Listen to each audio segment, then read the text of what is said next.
ইতিমধ্যে শুনতে পেয়েছি প্রধান উপদেষ্টা নাকি রাজনৈতিক দলগুলোর সাথে বসার চেষ্টা করছেন, তাদের সাথে আলোচনা করে তাদের সাথে ঐক্যমত্যে পৌঁছে।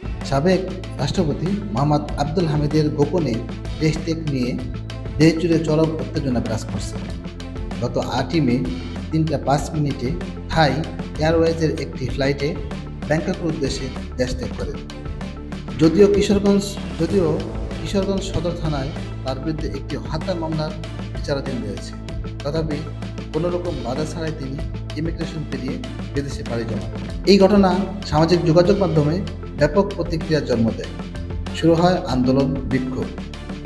শাহবাগ হয়ে ওঠে প্রতিবাদের কেন্দ্রবিন্দু।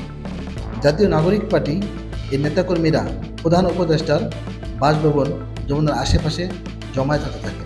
আজ সকালে যমুনার পাশেই একটি অস্থায়ী মঞ্চ করে মহাসমাবেশের ডাক দেওয়া হয়, যেখানে দলমত নির্বিশেষে বাংলার আপামর জনগণ সকাল হওয়ার সাথে সাথেই সেখানে জমায়েত হতে থাকে। মহাসমাবেশের সময় নির্ধারণ করা হয় জুমার নামাজের পরে। একজন সাধারণ নাগরিকের যদি জামিন না হয়, তবে রাষ্ট্রের সর্বোচ্চ আসনে বসা একজন ব্যক্তি কীভাবে সেফ এক্সিট পান? আমরা এই বিচারহীনতার সংস্কৃতি মানে না।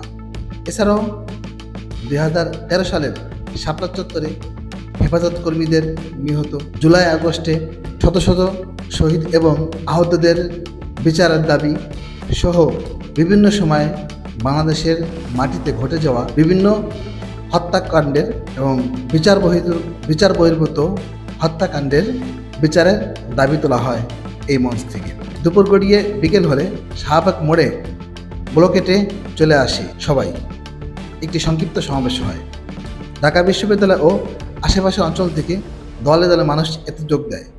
এখনও পর্যন্ত বহু রাজনৈতিক দল ও সংগঠনের নেতাকর্মীরা শাহবাগে অবস্থান করছে।